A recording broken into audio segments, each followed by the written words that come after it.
Seats, folks, because the courtroom drama is about to hit the ceiling. We're diving into the tumultuous saga of Gabriela Lopez and her relentless battle to prove that Mr. Carbajal is the father of her two little ones, Aliana and Noah. What's the twist? A DNA test they claim is as fake as a $3 bill. Ms. Lopez, you are here today because you claim the defendant, Mr. Carbajal, allegedly perpetuated a DNA testing scam to try to deny paternity of your kids. You say you are tired of struggling daily to take care of your children alone, and you need to prove he's their biological father today. Yes, Your Honor. Strap in as Gabriela paints a picture of a whirlwind romance turned sour. The moment they met, sparks flew, and so did promises of a future together. Fast forward to the pregnancy news, and Mr. Carbajal's excitement was nowhere to be found. Ouch! Talk about a romantic crash landing. You meet each other. Yeah. Yes. Because I'm trying to figure out why was there ever doubt in the first place. Well, I met her through a social network. She told me, hey, come see me,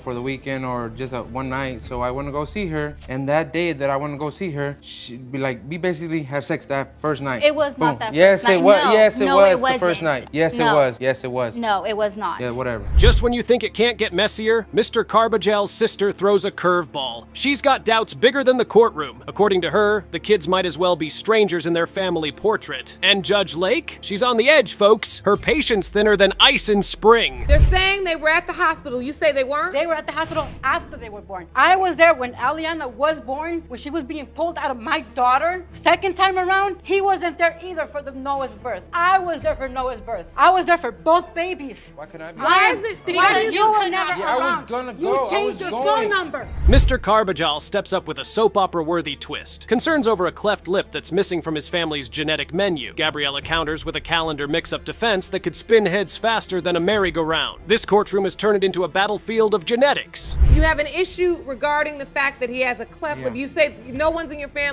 family's ever been born No, with none that. of my So mom's so side you or believe father's it's not side. yours. Your Honor. She also sent me a picture of a man holding my baby. So Wait. That was to get Your back Honor. at Why- you why would because she you're send that? not responsible. Your You Honor. haven't And been she was there. Hold on. pregnant. So No, Ms. at that Lopez, time. And Ms. that- Lopez, you sent him a picture? I sent him a picture. As the lies unravel, Judge Lake's fury simmers to a boiling point. You're just looking for something to argue about, she blasts, her words sharp enough to slice through the thickest tension. And boom! What the result reveals is something that nobody was expecting. The castle of lies crumbles, leaving nothing but the harsh truth and a courtroom filled with dropped jaws.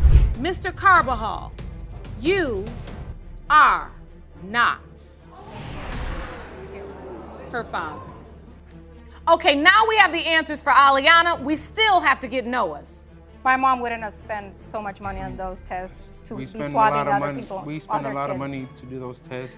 You guys should have still told us what you were No, you think we going were to gonna do. tell you? Think you guys were gonna let us do it? No. We would. In the grand finale, Judge Lake doesn't hold back. She serves a reality check that hits harder than a gavel on wood. So you lied because you just didn't want to face the truth, she declares, her disappointment echoing off the walls. It's a lesson in honesty, served cold and hard, right there on national TV. Mr. Carbajal, you are not Thank you.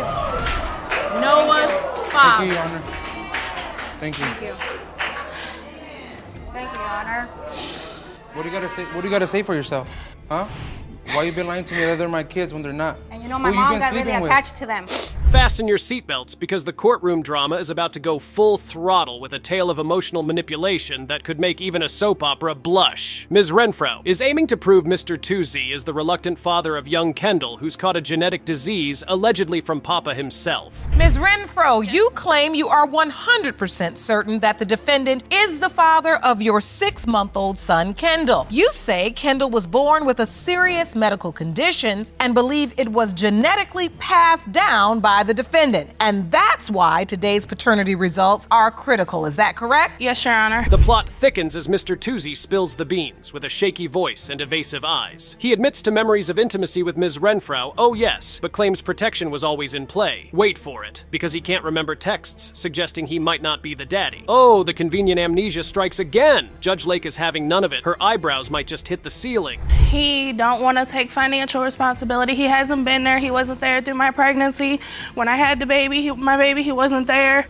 For his surgery, he wasn't there. I've contacted him. I tried to let him know, and it was still nothing. No response. No, forget about, nothing. And just when you think it's all said and done, Ms. Renfro throws a curveball that would make a major league pitcher proud. She insists Mr. Toozy's stomach issues, passed through genes, must mean he's the dad. But plot twist, Mr. Toozy denies any such belly bumbles in his family tree. The courtroom's heating up, and Judge Lake's gavel isn't the only thing ready to strike. Your Honor, I seen him one time. I went over her house one time, and that was it. And I realized the baby just don't look nowhere near like me. So you admit that you have not stepped up to the plate for the baby because you truly don't believe this child is your child? Yes, Your Honor. I mean, I looked at the baby. Look, the baby looks way too white. Okay. I'm white. So, Ms. Renfro, I'm white. listen. But hold your horses. The emotional roller coaster takes another dive as Ms. Renfro, eyes brimming with tears, defends her honor. She claims she never played the field during her time of conception. Yet in a jaw-dropping moment, Mr. Toozy wonders aloud why another man's name graces the birth certificate. It's getting spicy, folks, and Judge Lake is about to turn the heat up even more. I had sex with him. I got pregnant, and my son had to have surgery at 6 days old. He had to have part of his intestine removed. See, Your Honor, I don't have any type of medical condition that And Ms. Renfro, But it can be passed through your mom, your dad. It could be down the road from anybody in your family. It don't have to be necessarily from you. what are you feeling in this moment? Just tell me what you're... My son deserves to know who his dad is. In a crescendo of courtroom chaos, Judge Lake slices through the tension. Hold on, she commands, as Mr. Toozy hints that Ms. Renfro might just be after his wallet. The allegations fly faster than a speeding bullet, and Ms. Renfro's defense crumbles under the weight of Judge Lake's piercing stare and pointed questions. The judge's gavel is ready, and so is her verdict. I'm sorry, what did you say, Ms. Stuff Renfro? happens. Oh, wait, hold on, Ms. Renfro. Come on out, you're getting a whole nother little attitude now. I want to see it. So you say stuff happened? Yes, ma'am. Oh, it sure does. It sure does. That ain't my baby. So you say stuff happened? Yes, ma'am. So why don't you testify to what happened I'm saying then? what happened. So what happened? I messed with How many somebody. men were you sleeping with when you conceived your child? One. Testify to that. One. Okay. Curtain call. As the truths unravel, Judge Lake delivers a scorching rebuke that could melt the bench. She comes for Ms. Renfro for her courtroom antics and manipulation, leaving the audience and everyone in the courtroom on the edge of their seats. It's a spectacular showdown where emotional manipulation meets the immovable force of Judge Lake's judicial might. Mr. Toozy, you are not the father. Oops. Told you. Oops. Calm down, Mr. Calm down. Toozy. Calm down. This ain't a stadium, and the child's life is truly at stake now. Yes, Your Honor. Miss Renfro, Yes, ma'am. that's not your child's biological father. That's fine. That is fine. I'm okay with that. Do you know who is? Yes, ma'am. Oh, no. All aboard the drama train as we chug into the station of irresponsibility and denial. Watch your step, because things are about to get slippery with Mr. Kaiser's case, where disbelief and disavowal of fatherhood reach peak levels. And Judge Lauren is not letting anyone off this ride without a truth ticket. Ms. England, you say that you and Mr. Kaiser have been together for 6 years, have a 3-year-old son together, but claim he's now denying your 6-month-old son Isaac, and you're here to prove that he is the father.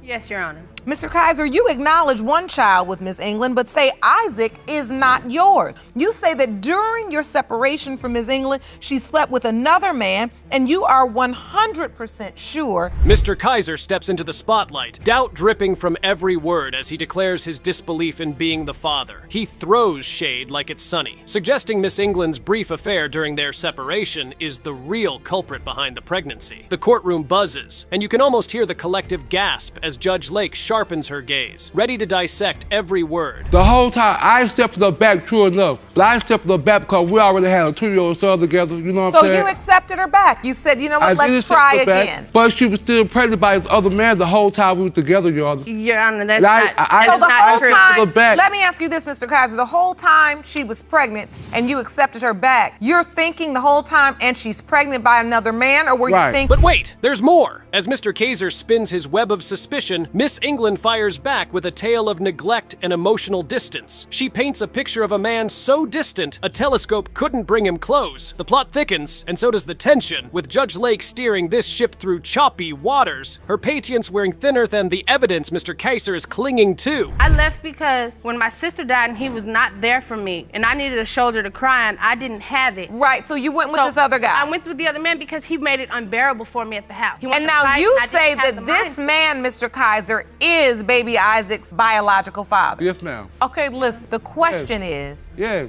the timing in which he was conceived. I can explain that to you right here. I'm 100% sure. Great, And I have now we're back on track. The climax builds as Judge Lake calls on Mr. Kaiser to account for his claims, challenging the depth and basis of his doubts. It's a verbal tug of war, with Miss England countering every denial with a plea for recognition and responsibility. The courtroom transforms into a battlefield of words and wits, and at the center, Judge Lake, wielding justice like a sword, cuts through the noise, and she announces what the real results are. Mr. Kaiser, you are not the father. Are you sure? I'm sorry, Mr. Kaiser. You sure? Are. Are you I'm sure? so sorry. Oh, I'm so sorry. It's gotta be a mistake, right? It's a mistake, right? I am so sorry, but it is not a mistake.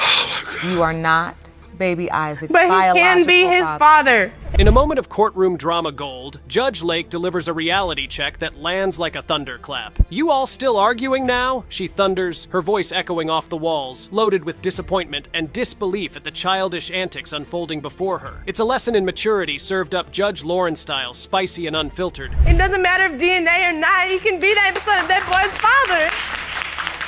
Just because he has a daddy that don't care, why can't he be the daddy that does? We've been through hell and back. 6 years. We've been homeless together.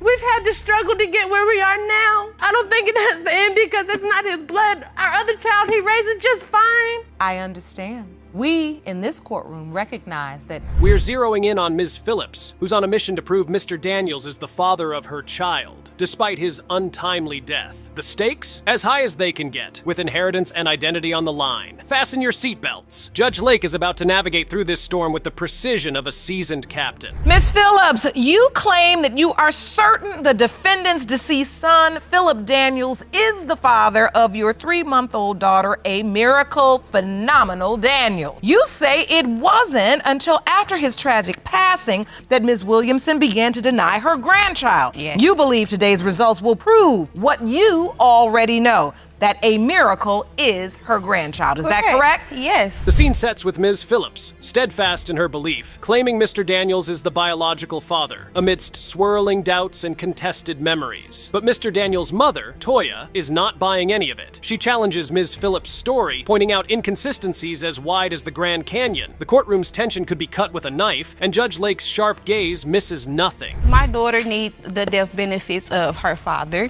and she What needs the death help. benefits? There's no death benefits. He didn't He have a was- job. So what you're saying is, Ms. Phillips, that your child is in need of support. Yes, And- I can support her myself. I have a job. I can support her But myself. you believe there would be death benefits want it death will be benefits. owed it to will be- her. It will be death benefit. There's no They death mothers benefit. don't know what He's the not the father, let- Your Honor. As the emotional intensity surges, Toya brings up a bombshell, alleged evidence that Ms. Phillips may have been less than faithful. The accusation flies like a rogue missile, threatening to obliterate Ms. Phillips' claims. But wait, there's a twist! Ms. Williamson fires back with a defense so bold, it sends shockwaves through the courtroom. She claims a mystery man's resemblance to her child is undeniable, suggesting a genetic connection that's as visible as daylight. He called, When? she brought another guy to my house. He answered the phone plenty of times where there was another young man on the phone talking to him. He was doing the cheating. Oh, it wasn't committed. He then. was Wasn't he no was commitment. going he Wasn't no was going back commitment. and No forth commitment. from he All right, so what did he tell you about the relationship? I mean, she was at my house a couple times. She was there or whatever, but he dipped and he dabbed. Judge Lake, ever the beacon of truth, steps in to untangle the web of hearsay and speculation. With a stern voice and a no-nonsense attitude, she demands hard evidence over idle talk. The courtroom holds its breath as Ms. Williamson struggles to substantiate her claims, her credibility hanging by a thread. nothing. You can I still was make a with- child, let me tell you that. Let But me say. listen, Miss Williamson, what I want to understand is you say your son saw Miss Phillips with somebody else. Yes. Tell the court what happened. My son came outside and just got to asking her, like, why would you bring another man to my house? She was like, well, I just came over here, boop. Do,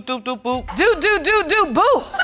What is that? it's just like a little conversation. She was saying what she had to say to him, and he was saying what he had to say to her. So, yeah. In a climactic showdown, the DNA results are revealed, cutting through the tension like a hot knife through butter. Judge Lake, with a look that could quell a storm, reads out the results. The outcome: a truth bomb that leaves the courtroom in stunned silence. The percentage of relatedness between A Miracle, Phenomenal, Daniels, and Toya Williamson is 99.8%. I told you. I know exactly who my baby daddy is. I don't care. I'm not in that baby life. I don't want to be in that. You don't have Listen, hey, we're not going dark when we just got to the light. We're revving up the engines in the high-speed chase for truth in the case of Miller vs. Rasmussen. Buckle up, as this is a journey over 100 miles of emotional terrain that tests the limits of fatherhood and truth. Ms. Miller, you're here to prove to your ex-boyfriend Scotty Rasmussen that he is not the father of your 3-year-old daughter, Zaylee Rasmussen. Yes, Your Honor. You claim you've been in an ongoing court battle over custody and have petitioned the court several times for a DNA test, all of which have been denied. Yes, Your Honor. Ms. Miller throws the courtroom into fifth gear right from the very start, contesting that her ex, Mr. Rasmussen, isn't the father of little Zaylee, despite his unwavering commitment and marathon drives to see her. The gears grind as Ms. Miller reveals their tangled past, full of custody battles and denied DNA tests, while Mr. Rasmussen counters with claims of hatred, driving her denial. No, I do not hate him because of that. I lost my respect for him, yes. He says this is about visitation, too. He loves his daughter, but you don't want him to have the visitation. Is that true? Yes, Your Honor. Why is that? Because I believe that the only reason why he wants the visitation is to claim her on his taxes. That is the furthest thing from the truth. The road gets bumpier as Mr. Rasmussen details his epic bi-weekly journey. A whooping 160 miles round trip just to see Zaylee. His dedication speaks volumes. But is it enough to navigate the accusations of infidelity and the rocky end to their relationship? This is where the rubber meets the road, folks. Have any way to meet me halfway? You say she hates you. Why does she hate you? She hates me because at the end of the relationship, when things got rocky, I'll admit it, I did go to another woman. I'll be the first to admit that. You know, it was my mistake. Is that true, Ms. Miller? No. It's not? No. Tell me what you believe to be true in this situation. Yes, I was very mad at him for being a cheater. He cheated on me through pretty much our whole relationship. Judge Lake's patience starts to wear thin as the ex-couple's dirty laundry airs out. Mr. Rasmussen's financial contributions come under scrutiny, with Ms. Miller suggesting his motives are tax-related rather than heartfelt. The financial ledger of love and duty gets a thorough audit from Judge Lake, who's not buying any shallow excuses today. He says this is about visitation, too. He loves his daughter, but you don't want him to have the visitation. Is that true? Yes, Your Honor. Why is that? Because I believe that the only reason why he wants the visitation is to claim her on his taxes. That is the furthest thing from the truth. I want my visitation because my daughter means the world to me. I want to be in her life as much as I possibly can. As the journey nears its destination, the essence of Mr. Rasmussen's commitment is questioned deeply. His heartfelt testimony about his presence during Zaylee's birth and his significant emotional and financial investment paints a portrait of a devoted dad. Yet, Ms. Miller's steadfast belief that he is not the father adds a chilling frost to the warm narrative. Mr. Rasmussen, what type of visitation do you have right now?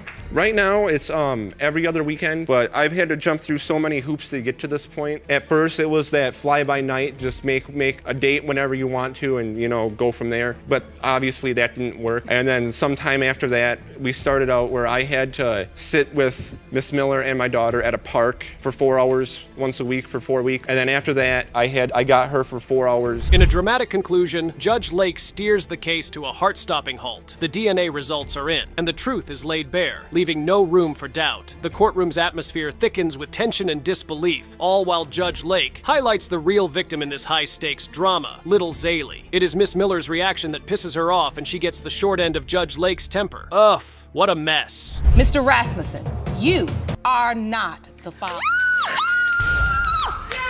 Miss Miller. Be respectful. I'm sorry. Miss Miller. I'm sorry. That's a lot of nerve considering the alternative is somebody that don't want nothing to do with you or your child. I'm sorry. That's a lot of nerve. You just showed me where your priorities were right there. Ms. Bryson brought her ex-boyfriend, Mr. McCarroll, to court to prove that he is the biological father of her 18-month-old son, Zylan McCarroll. While she admits to being intimate with another man, she is certain Mr. McCarroll is the father. Mr. McCarroll is skeptical and wants the child's name changed if he's not the father. Ms. Bryson, what is the nature of your relationship? You're separated? Yes, ma'am. We're currently separated. Are you working to get it back on track? Where are you all at in this? We're not working on getting anything back in track because Mr. McCarroll, he has way and he wants me to be a like he is, and I'm not that type of person. Mr. McCarroll, you want her to be a like you are? Mr. McCarroll expressed regret for not bettering their situation through work and school. He cited conflicts with Bryson, like not being able to read or talk to his mother. Bryson accused him of infidelity when he didn't answer her call and implicated his best friend in the alleged cheating.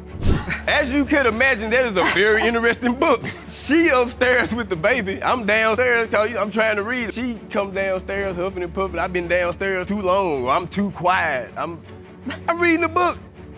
What you want me to do, man? The reason I came downstairs, I heard him on the phone with a girl that he had currently slept with. Bryson shared that Mr. McCarroll would communicate with another woman about their personal matters.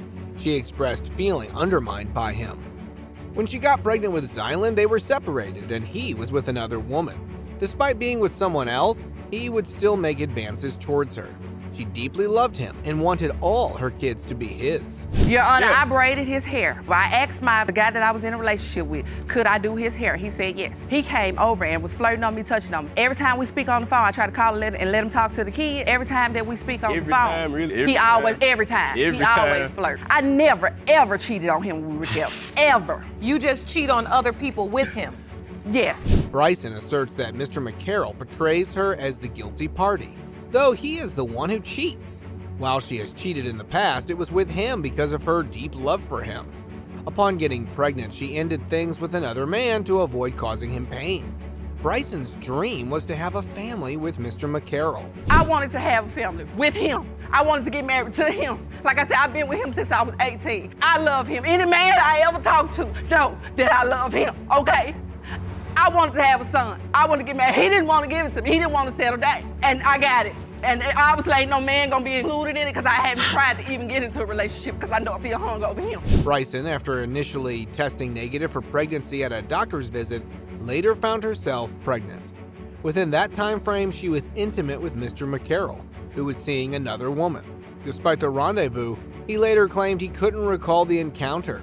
Was it just an evil lie? Mr. McCarroll, Yes. Do you remember having sex with Miss Bryson on the 28th? No, ma'am. We were having sex around that time, but on the 28th specifically, no, I can't say that. She might have been with that guy then. I have no idea. The truth is, you all were separated at that time. You had another Yes, Your Honor. girlfriend you were dealing with? Yes, Your Honor, yes. Bryson believes Mr. McCarroll is the father of her son, Zylan, because he resembles her daughter and her 6-week-old child, whom she asserts is also by McCarroll. However, McCarroll doubts the paternity of both children. Despite these doubts, he's been present in Zylan's life, even cutting the umbilical cord and giving Zylan his surname. When it comes to 18-month-old Zylan McCarroll, it has been determined by this court, Mr. McCarroll, you are not the father. Man, case closed. I ain't got no more to say. Say no more. Miss Bauman brings her daughter Kalina to court to mend their relationship. After years of deceit, Miss Bauman now claims that Kalina's biological father is the late Mr. James Stewart. However, Kalina doubts her mother's assertion. Mr. Stewart's son is also present, and he disputes the claim, wanting to protect his deceased father's reputation.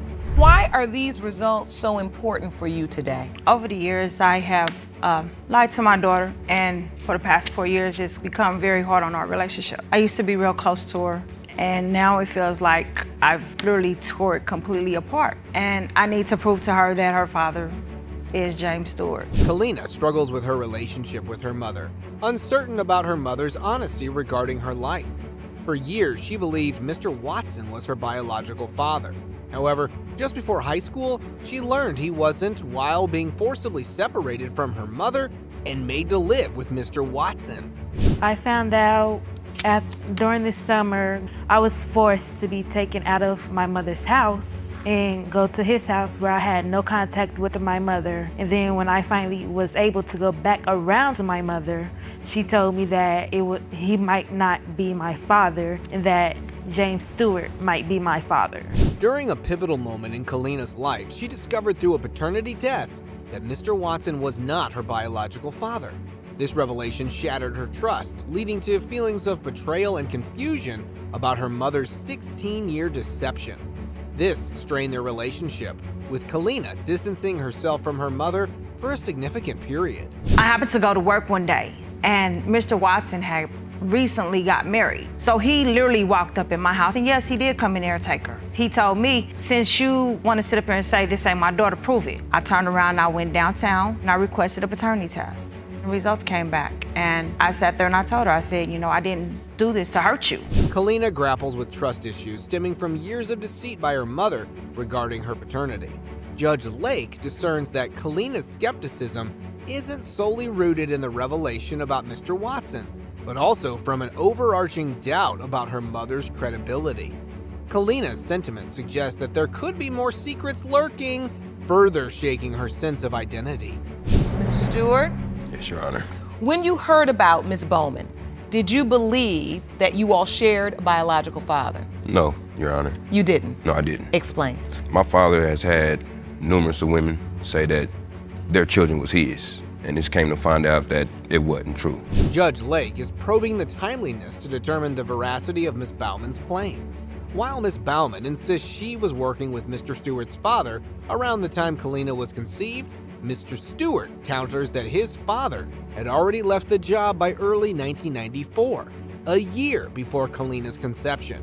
This discrepancy casts doubt on Miss Bauman's assertions. That's actually a Early lie 94. because he actually stopped working at that restaurant in February of '95. He would come in, do his shift or whatever. Then there were times that he wouldn't come in because he was a manager. He had me, I was right up under him as an assistant manager. In court, Lillian asserts her son is Kalina's father, referencing a letter from Kalina's mother. Lillian has cared for Kalina most of her life, emphasizing her unwavering commitment. However, a twist arises when a new letter suggests James Stewart isn't the father. Did you put this letter in Miss Watson's mailbox, Miss Bowman? Yes, I did. Wow. And the letter And too. I did it because at the time, Mr. Watson, when I got back in a relationship with him, we sat there, we talked and everything. It was all discussed out. But wait, what do you mean it was discussed? It was discussed that Kalina was his daughter. Angela admits she fabricated a letter claiming James Stewart was Kalina's father, leaving everyone shocked. Lillian and James are deeply upset, stating Angela has misled many regarding Kalina's paternity, which has significantly impacted the child's life. Where will these evil lies lead the case? It has been determined by this court that James Stewart and Kalina Bowman are related.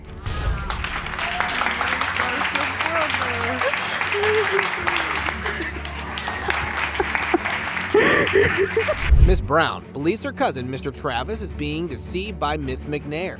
She asserts that he's been misled into signing the birth certificate of Mariah, Miss McNair's 22-month-old daughter, doubting he's the biological father. Mr. Travis acknowledges his love for Mariah but expresses doubt about his paternity. Your Honor, Mariah mean the world to me. She's everything to me. She's my heart, she's my all. And if she's my baby, I want to be her father and be there for the man that I'm supposed to be. So you love this baby, Yes, ma'am. Mr. Travis, Yes, and Your you Honor. are truly torn Yes, because while you love this baby and devoted to Mariah, you have some doubts. Yes, Your Honor. Miss Brown has submitted a video to Judge Lake to substantiate her claims about Miss McNair's alleged infidelity. The video supposedly captures Miss McNair frequently getting picked up and dropped off by various men. From Miss Brown's vantage point, she is able to closely observe these activities, leading her to believe in Miss McNair's unfaithfulness. While Mr. Travis was away, you No, weren't no, dating ma'am. or sexually active with anybody else? No, ma'am, I was That's not. the lie. Your Honor, she actually told me she had a friend guy she was talking to, and it was just But we wasn't sexually active, though. We was not sexually He's active. dropping you off at 1 or 2 o'clock in the morning, and you claim you just getting out of work. Like, And what you why doing? only men? Why not a friend girl? Why only men? Miss McNair confronts Miss Brown about her perceived interference in her personal life, questioning why Miss Brown is concerned about her interactions with men. Miss Brown counters, implying that Miss McNair has multiple male visitors, especially late at night. This raises suspicions about the nature of these visits. Yes. So, Mr. Travis, what was the nature of your relationship? Were you all committed? We were. You were? Yes, Your Honor. Boyfriend and girlfriend? Yes, ma'am. Yes, Your Serious relationship? Yes, Your So Honor. while you were out of town or away, Miss McNair, you were expected to be faithful? I was, Your Honor. I had friends, but it was nothing sexually active. Judge Lake presses Miss McNair on her late-night interactions, specifically questioning why they always involve men and not just female friends. Miss McNair asserts that she has both male and female friends. In response to the claim of late-night visits, Miss McNair adamantly denies these allegations, labeling Miss Brown as a liar. Baby, do you have something that you got going on or something? You're trying to put this child on my cousin when that's not his child. She's his. Was you there when we was conceiving her? No. Okay, then Your Honor, you have children? Oh, okay. I actually do. How many months do you supposed to be pregnant? Well, this is what we were about to get into. I know that. And you submitted a calendar to the court because you say the timeline is off. Ms. Brown presents a calendar to Judge Lake as evidence, emphasizing the timeline discrepancies around the birth of Mariah. Ms. Brown notes that her cousin, presumably Mr. Travis, was away in December, but they learned about the pregnancy in early March, with Mariah being born in October.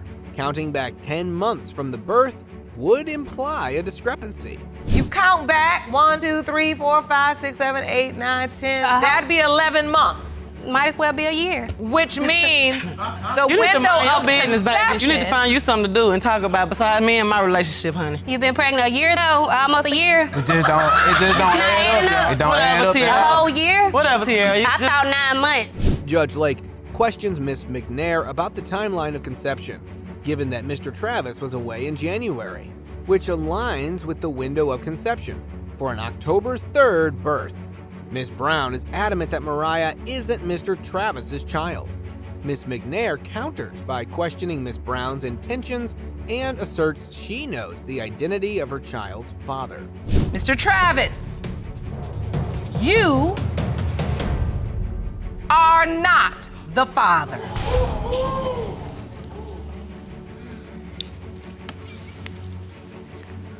I'm sorry.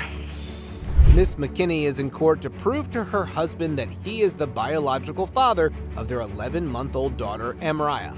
Brown doubts his paternity after discovering a sex tape of his wife with another man and believes the other man is the father. Miss McKinney feels that looks are irrelevant in determining paternity, emphasizing the importance of DNA evidence.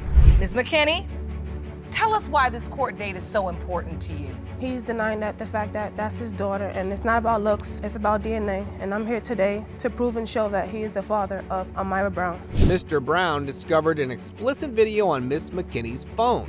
He briefly watched it and, disturbed, closed it.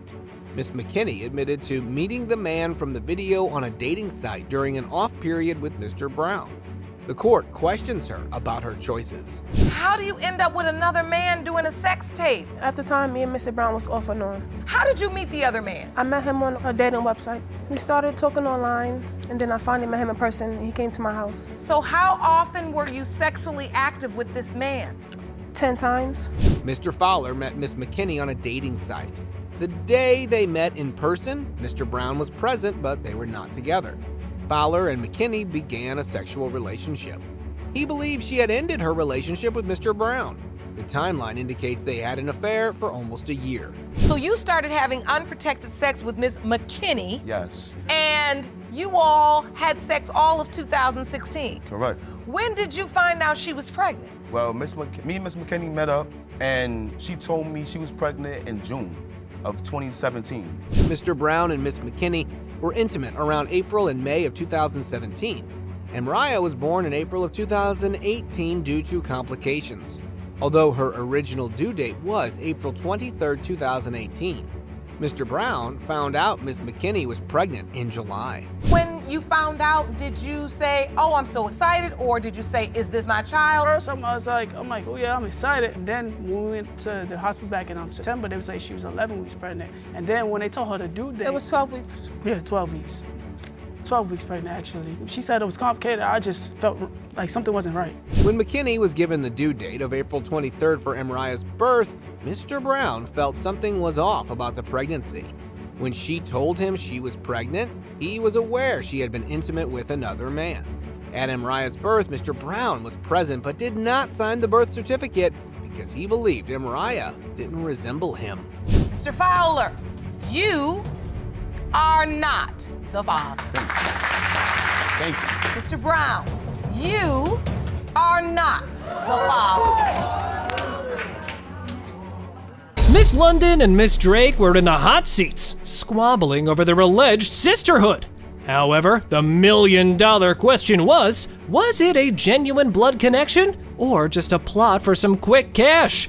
The suspense was as real as it could get. I'm here today to find out if Nakai is in fact my biological sister. My father never ever told me that she was. Had he told me, I would not be here. I met Nakai physically about 3 weeks ago at my sister's party. I don't mean to be mean. She came into my life. I would have never looked for her. Now imagine this, a decades-long family feud. Two women had a potential fortune at stake. After all these years, the defendant chose this as the prime time to look for the London family. Time will tell whether that was a good decision or not so much. A year ago, through another family member, I was told that Dolores was looking for me. I was so excited, we connected, and it was so warm and things like that. But when I met Kim, it was a cold shoulder. I didn't feel no warmness. Your Honor, it wasn't a cold shoulder. I just felt like because of her situation, that made it even more important for us to know. Miss Drake had one London sister in her court, but the other's side eye suggested she smelled a rat, or in this case, a con. The witness narrated how she got to know about this lost sister on a fateful evening, and the brother's statement backed it up.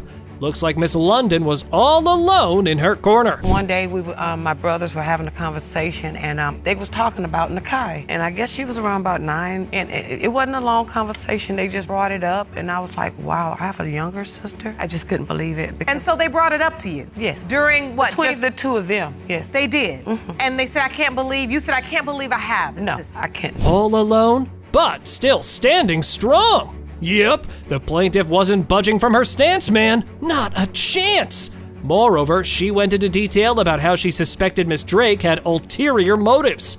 Interesting. I want to address something that you said. You said that when you met me, you felt coldness. You came at me very strong. You were telling me about my father, and then you were saying the things that you guys shared. A couple of days later, you asked me, you started sending me text messages for money and stuff like that. I felt a little uncomfortable because she was calling me at work. Uh-oh, now that does put the defendant in a bit of a pickle, no?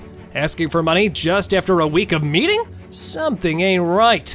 But who better to shed light on this than our very own Miss Drake? I didn't have anybody to turn to, and actually I was recently getting out of the hospital for one of my illnesses, and I needed money to wash my clothes because I had messed up my bed, and I didn't have anybody that I could ask, so I said, well, oh my, let me call my sister, and that's what it was all about, of me asking her for money. Moving on, the real perpetrator comes onto the scene. Mother dearest! Now, she was on call though, but dang, did she have shocking revelations! On top of that, that didn't win her any Mother of the Year awards either. Ooh, deadbeat mommy much? Why don't you believe that? I was married to Eugene Howard. She knows better too. You say she knows better? What does that mean? Why should she? Because Eugene Howard is her daddy. And she never called me a daddy. She called him by his name, Neil. She never called him daddy? No. Next up, Miss Drake was in a weird position to say the least now, with her mommy turning the tables on her. She still stood by her claim, even though mommy revealed another daddy in her life. Now, what was up with that, huh? Maybe it could have been a time when Neil cheated on my mom, basically the same thing he did with your mom. Maybe she was heated and upset, but my mom and Neil both told me that he was my father, and everybody called me Mr. London's daughter. Do you remember the other man? I remember them both. The moment of truth was dropped upon them. The DNA results were being handed to the judge, and the rest of them held their breath. Time to see what destiny had in store for these families. Here's the verdict. The percentage of relatedness is 0.00%. You are not related. It's okay. It's okay. It's okay. Miss Abril Curtis was on a quest of a lifetime to uncover the truth about her dear old father. The suspense was building as we unveiled this 14-year-old secret, and it's been a long time coming. Let's dive right in. My grandmother, she sat me down and she said that she wanted to tell me the truth about who my father really is to be, and that my mother has been lying to me for the past years of my life, which was time was 14 years old, and that the man at the time was not my father. She said to me, I want you to take it to your grave if your mother never owns up and tell you yourself. And I said, okay. Our protagonist, Miss Abrell, believed her mother had been keeping the identity of her real father under wraps for all these years. But things got sarcastic when Tamika admitted she let the daughter think her stepdad was her biological father. Whoa! Actually, Your Honor, I did not tell my daughter at a young age about who her father was. Simply one, because I was a young girl, I was pregnant. I gave birth to her when I was 16 years old. When I was 15, I met Kurt. I didn't even know that I was pregnant because I didn't know anything about the body. You didn't know what it meant? You were just so young? Yes. Well, the doubts and reservations surrounding Abrell's paternity were palpable. She discovered this truth from her grandma, and that hurt, unsurprisingly so. But the defendant still defended herself, citing her young age when she became a mother. Hardly an excuse, that one, right? It did not matter whether you had a father or not, to me, because I was the mother. I was the one that was supporting you, keeping a roof over your head, and making sure that you went to school and you got the education that you needed. I don't care what she's saying. I wanted a dad. I've always wanted a dad. You can be that mother. You can always be a mother, but I still need my own father figure. It doesn't matter at all. Rewinding to the time the plaintiff got conceived, Miss Tamika, who was 15 at the time, recalled a whirlwind of youthful decisions, fast living, meeting Kirk, and uncertainty about her pregnancy. Just a few highlights of that time. She wanted me to do the things that she wasn't able to do. I didn't even go to the prom because I don't know how to dance. I don't know how to do anything that my father should have taught me. You are a child, Abrell. You are young. You don't make choices for yourself and do what you want to do when you 14. Father and daughter dance? Everybody else got to do it. You did not want to go to father and daughter dance. Time to bring the window of conception and the confusion around it front and center. Grandma and granddaughter duo became detectives of sorts. Yup, and managed to swiftly locate Kirk, in prison of all places too. Cue the correspondence. But wait till you hear the twist in this one. When all the rumors and everything was speculating a cousin of mine where he was in prison, I wrote a letter to Kirk in the prison telling him the things that was going on. And I was kind of nervous after I got through writing the letter. Someone in the family found the letter, mailed it off. I did not even know that. You wrote it, but you didn't mail it. That is correct. Well, the emotions were running high. While the mother kept justifying her actions and decisions, the daughter broke down.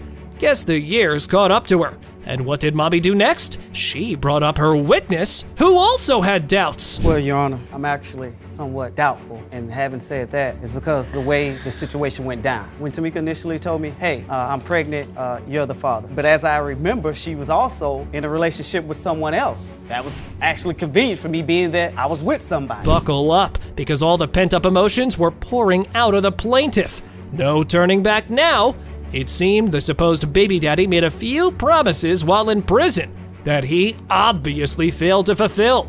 Give the poor girl a break, people. He promised me when he come home, he'll do things with me that he's never done. When he got home, he didn't do none of that, and he still haven't done none of that. I was trying to help him get out of the halfway house so he can come home and spend time with me. But he didn't want to do all that. He wanted to break everything that he said, spend less time with me so he can be with her. That's all they really care about. The mess that these guys created was beyond anything, and it seemed to be heading nowhere. And when things don't pan out the way DNA Queen intended, she pulls the stop and heads straight for the results. Here we go. Mr. Whitaker, you are her father.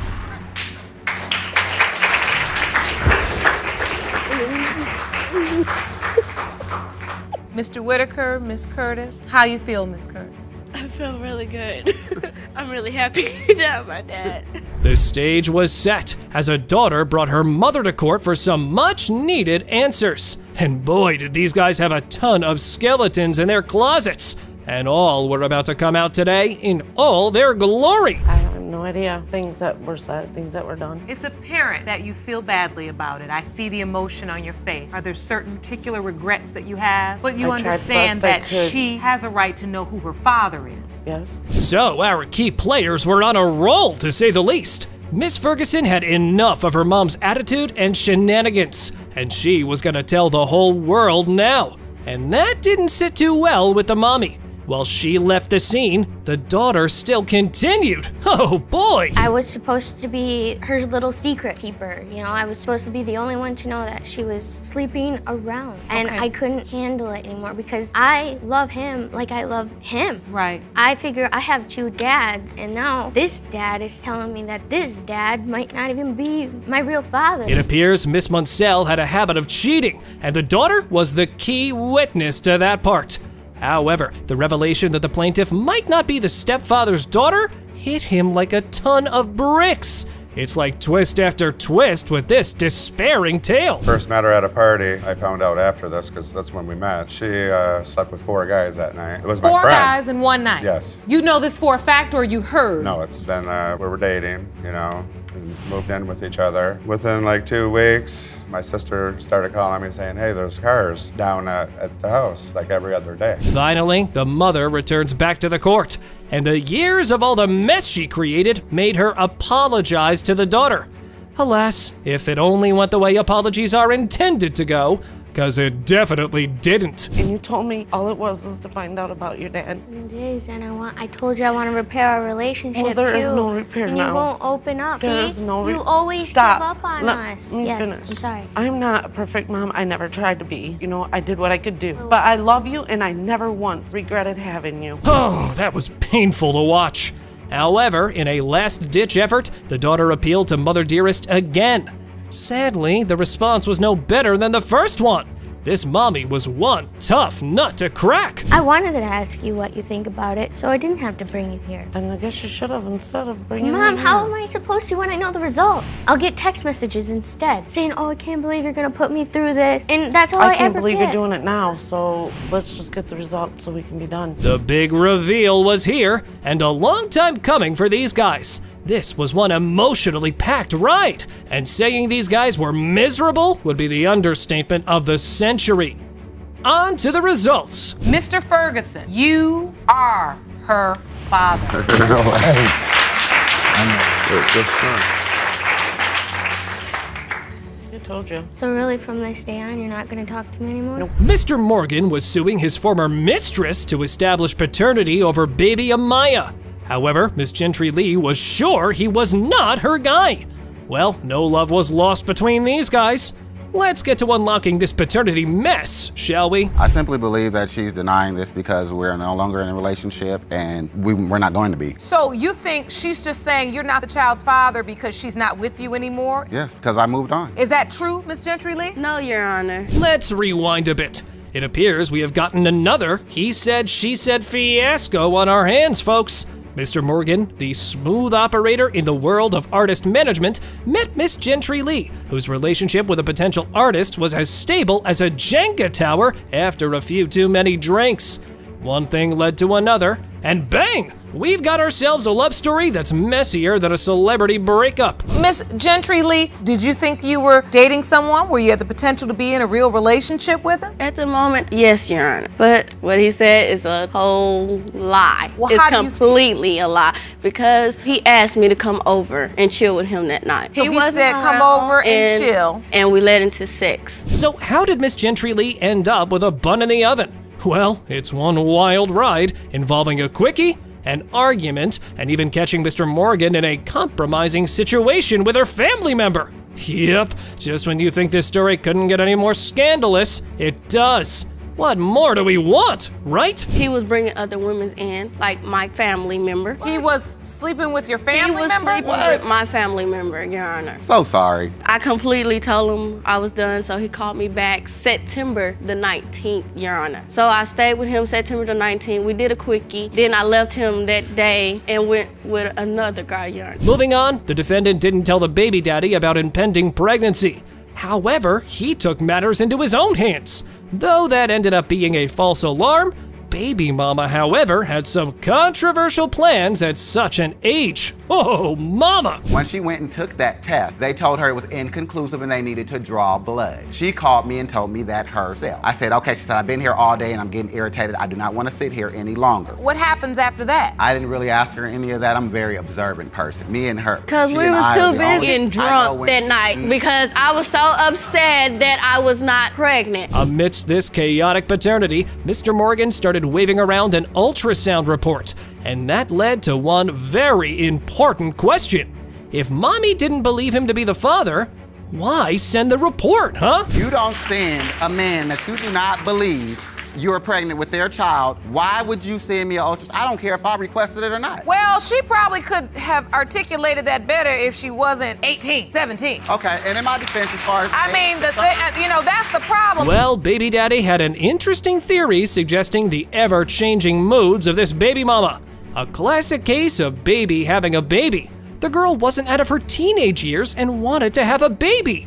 Get real, girl. Is there times when she's indicating you are the father? Yeah. No, all the time. No. All the time. Did you go to any of the appointments? No, I didn't go to What any about when the baby was born? No, he was not there either. She up and left and moved out of town. After she was at my house, later for 4 more days after she was in the hospital with 2 IVs running in her arm, getting rehydrated and she was hungry. Up next, the fiance of the plaintiff slides up right next to him. Now, according to her, she had been taking care of the baby mama whenever she blew up her phone.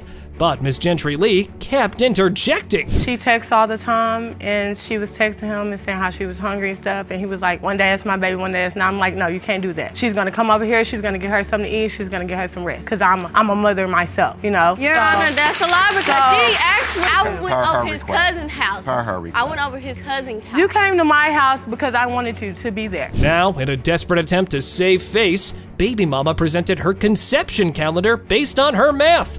Regardless, that blew up in her face quite spectacularly. Well, the girl math didn't math the way she intended it to. You were intimate with Mr. Morgan, where it's in red. Yes. In the morning. In the afternoon, Is blue. is blue. With the other. So you slept with both men on the same day on September 19th. Yes, Your Honor. We've reached the climax of this courtroom extravaganza, people, and may I say, about time we did. Baby mama failed to put up a good defense. Let's see whether she fails in the verdict as well. It has been determined by this court. You are the father.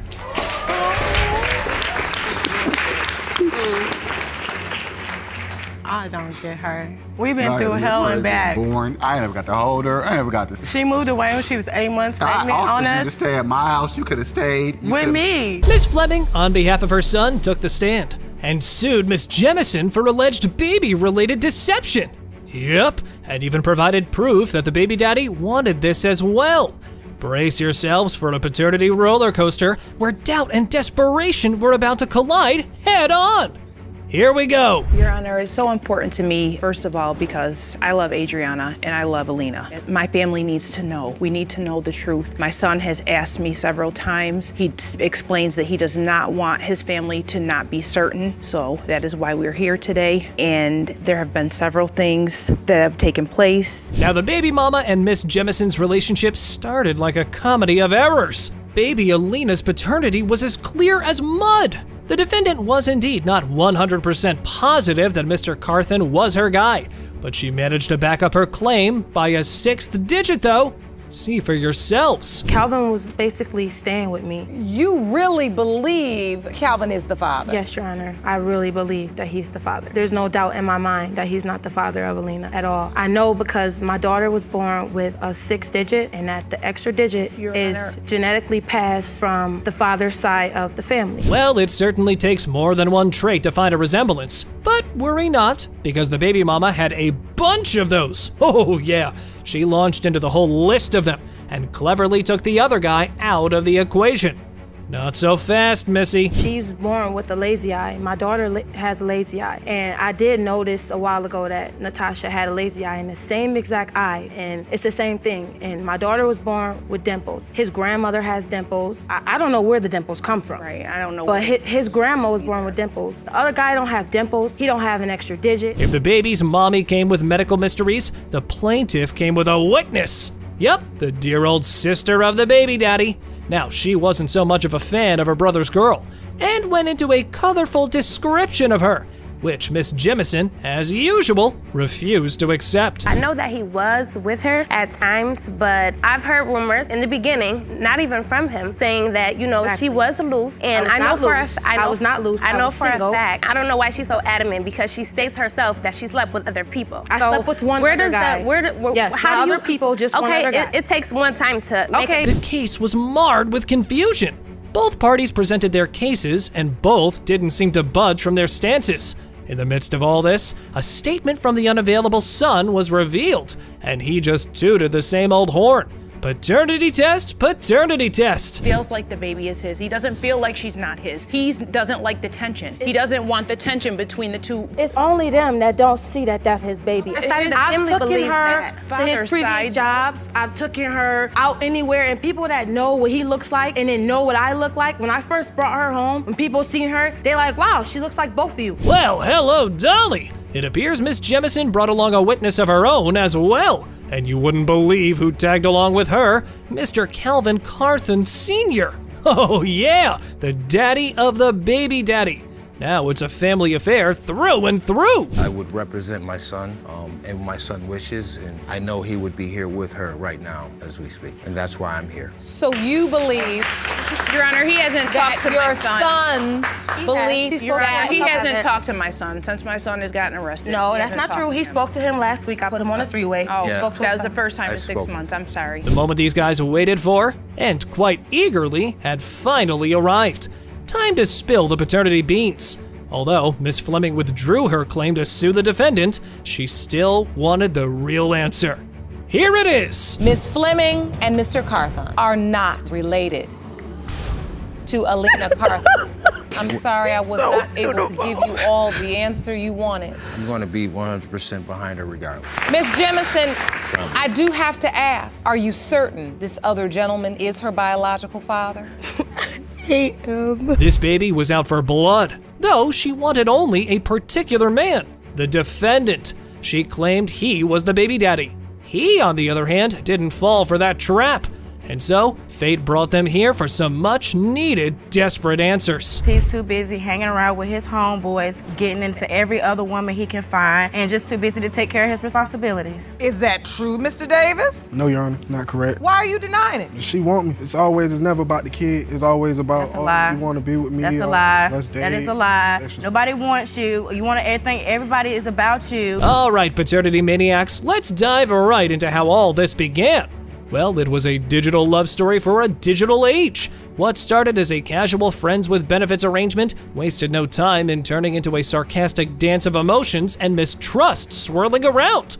And they had a baby. Have you been there for the baby, Mr. Davis? Yes, ma'am, I have. He was there for her for like the first 6 months. He started slacking off. He come every now and then. Every 2-3 months, he come pop in for about 30 minutes. She cry and have a fit on the floor. Then he leave on to the next. Always have a car full of dudes with him when he come. I want to understand what's going on here, because it's obvious there's a lot of water under this bridge. The baby mama was on a roll. She was here to speak her heart out, and man, was she doing that flawlessly.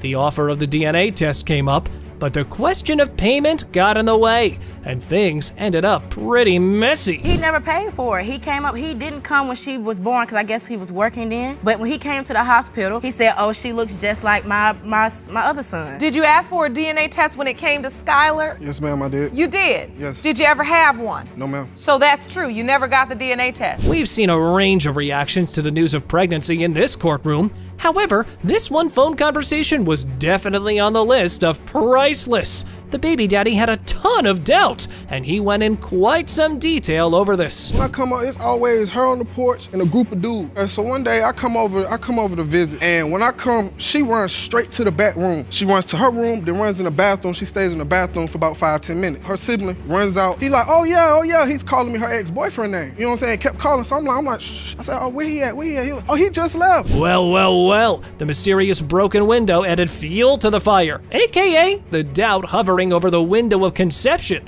Mr. Davis was all too eager to show this through an exhibit.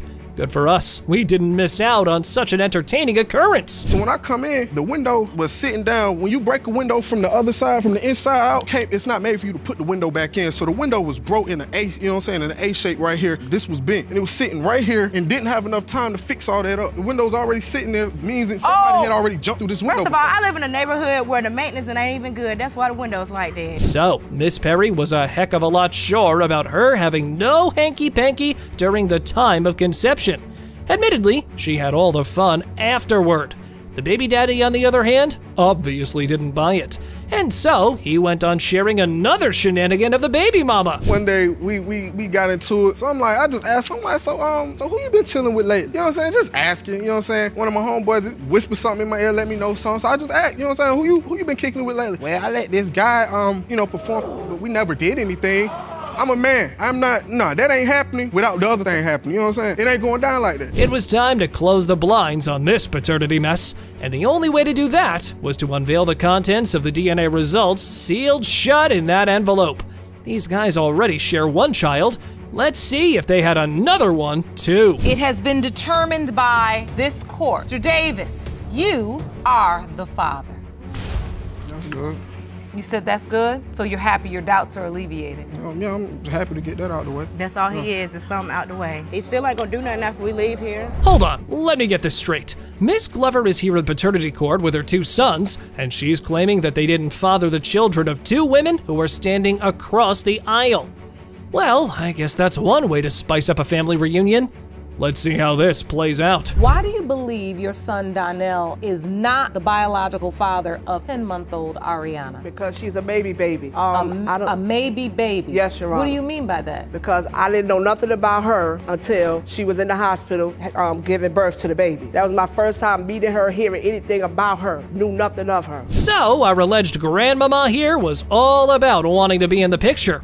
Aw, she wanted to enjoy the pregnancy process. Well, that was my takeaway from her initial testimony. But never mind that. The bottom line was she knew nothing about the girl in her son's life or the baby.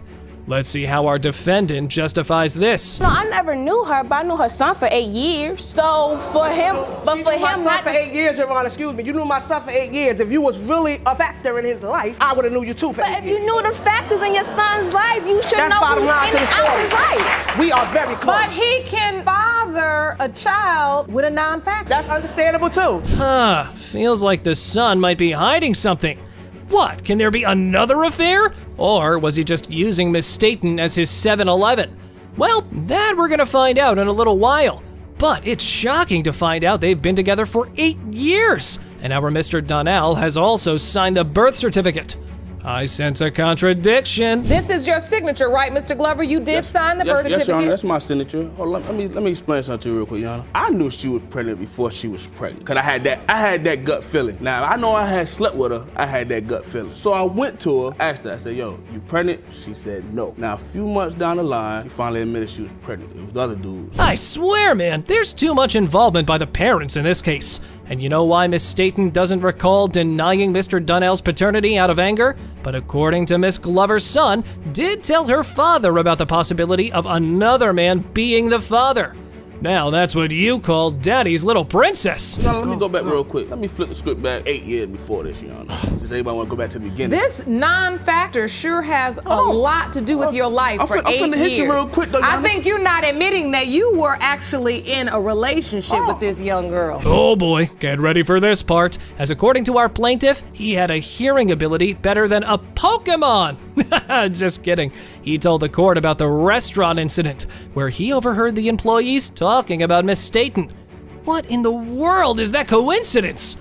Above all, he also notices her avoiding them.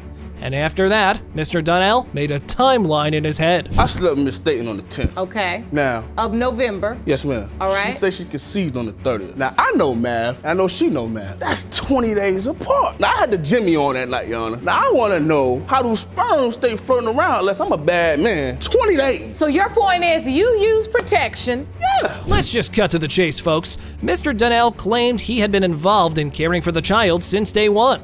Well, if that's the case, then what was the story with the doubts? Well, that was until one day he goes to meet the baby mama and finds another man sitting on the couch, calling himself the stepdad. Huh. You feel like the whole family was keeping from you the fact that she's been involved with other men and they're not telling you the whole story. Yeah. Okay, I'm starting to understand where your doubts are coming in. And I'm not talking about her father. Her father, he could tell me anything and I believe, because that's how real he is. But her mother, I won't believe. Oh man, this case just keeps on getting more complicated, as no one was willing to cut either one some slack. Judge Lake, with enough testimony being recorded, comes in to save the day.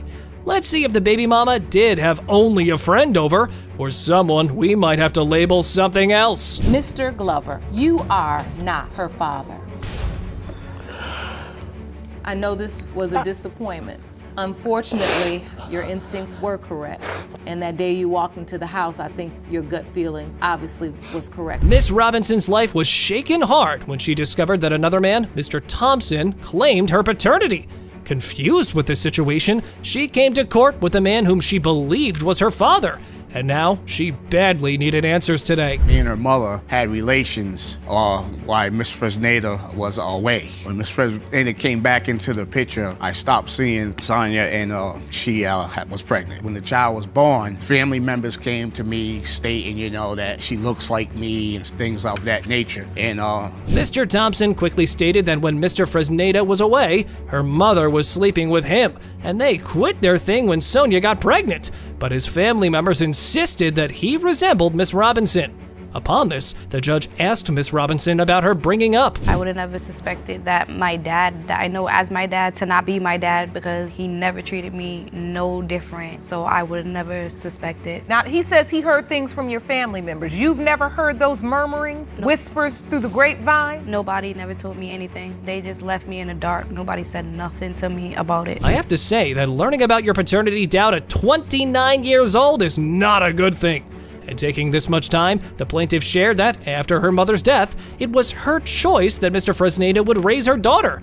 Then Miss Robinson shared how she discovered her potential father. He had messaged me on Facebook and was like, hey, tell your mom that I said hi. But I just brushed it off. In 2015, he had reached out to me again that he sent me saying like, hi, do you know who I am? And I had said no. And then that's when he had started explaining the situation of how he's supposed to be my dad and not George. And it was a big secret. For sure, she would have never taken it seriously. And it could be a pathetic joke.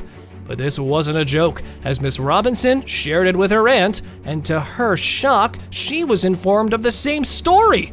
And further, she even asked her dad about it. I said Ladner Thompson, and then he had said kind of the same story that my Aunt Felicia told me. He said that years ago, he had came around saying that he was my dad, but my mom was saying no, and he loved my mom so much and just loved me so much that he just always said I was his daughter. It seems now Mr. Thompson's claim had some potential. But even if he believed he was the real father, he would see the mother-daughter in the town they lived in, but never tried for a DNA test. Now, it was time to know Mr. Fresneda's point of view in this story. I asked her mother, and like he says, on more than one occasion, and she always said to me that Jasmine was my firstborn, and that was good enough for me, Your Honor. We went on and had 4 more children after that, and they all belonged to me. He would have addressed me before he sent her a Facebook or whatever. I know he couldn't be able to find me because we had no contact with each other. So both the men knew about each other. Now that's interesting. But even if they knew that something was wrong behind the curtains, it should have been addressed timely. And that's exactly what Miss Robinson argued about it, because she was hurt by this situation. Nobody told me nothing, and my family members that did know about it never stepped up about it, even after my mom passed away. I felt like, would I have to be on my deathbed to find out, like, if he's not my dad? Like, that's not fair to me. You know, I have compassion for you because I've lost my mother as well, and I know what it feels like to be a young woman in the world without your mother. It's difficult. Oh, I feel her pain. Her whole life has become a lie now, and it wasn't easy for her to accept it. As much as it was hard for her to understand, the judge brought in her aunt to testify, and she agreed to Mr. Thompson's claim very quickly. Why were you bringing it to her attention? As Jasmine was growing up, I started seeing a little difference in the children. You did? I did, but because Sonia always was very, very at point, she'd get angry if you brought it up. And so you remember when she dated Mr. Thompson? Oh, yes. Now, all the arrows were pointing in Mr. Thompson's direction. Then, the plaintiff asserted that it was important for him that all of his kids and grandchildren should have a bond with one another, and shared that his kids were friends with Miss Robinson. to which she agreed. I called all my children and told them that there's a possibility that they have a sister. They all accepted her as their sister. And Miss Robinson, I can see from your face you still have doubts. Yeah, I don't know. It's that we're all confused. We don't know. And that's why we're here today, to find out the truth. Now, with all the testimonies, we pretty much knew where this would go.